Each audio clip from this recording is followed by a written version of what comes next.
పెనం మీద నుంచి పొయ్యిలో పడ్డది అంటారు కదా, అది ప్రస్తుతం వాళ్ళు. కానీ వాస్తవానికి పెనం మీద బూర్లు బొట్టులో పడతామని అనుకున్నారు ఎన్నికలకు ముందు. సాధారణంగా మనకి ఎట్లుంటదంటే, ఒక మనిషికి మీరు భోజనం పెట్టండి,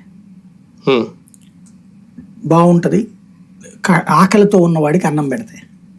అలా కాకుండా రెగ్యులర్గా అన్నం తినగలిగిన వాడికి మీరు తీసుకొచ్చి పెట్టారనుకోండి, మిమ్మల్ని ప్రత్యేకించి చూడడం.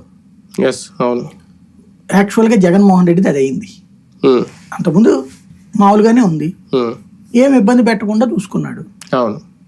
వీళ్ళు ఏం కోరుకున్నారు, కంఫర్ట్ ఎప్పుడు యాక్సెప్టబుల్ కాదు. ఒక క్రైసిస్ క్రియేట్ అయ్యి ఆ క్రైసిస్ నుంచి బయటకు వస్తే సంతోషం వేరు. క్రైసిస్ ఏమి లేకుండా వెళ్ళిపోతుంటే జీవితం రొటీన్ అయిపోతుంటుంది. సరే, ఎప్పుడు ఒక ఛానల్ హెడ్, నేను పనిచేసిన ఒక ఛానల్ బ్యూరో చీఫ్గా చేసి ఆ తర్వాత వేరే ఛానల్కి వెళ్ళిన టైంలో నేను అడిగే, కంఫర్ట్గా ఉంది కదా సార్, ఎందుకు ఆ ఛానల్ మనకి బాగుంది కదా, మీరు అట్లా ఎందుకు వెళ్ళడం సార్ అంటే ఆయన చెప్పారనమాట, కంఫర్ట్గా ఎప్పుడు ఉండకూడదు గురు, కంఫర్ట్ ఉందంటే అది చచ్చినోడితో సమానం. ఒక క్రైసిస్ ఉండాలి, ఎప్పుడు కూడా ఒక స్ట్రగుల్ ఉండాలా, స్ట్రగుల్లో నుంచి విన్నింగ్ ఉంటది అన్నట్టు. నిజంగానే ఆయన తర్వాత విన్నింగ్ ఆ కాన్సెప్ట్ లో నడిచింది.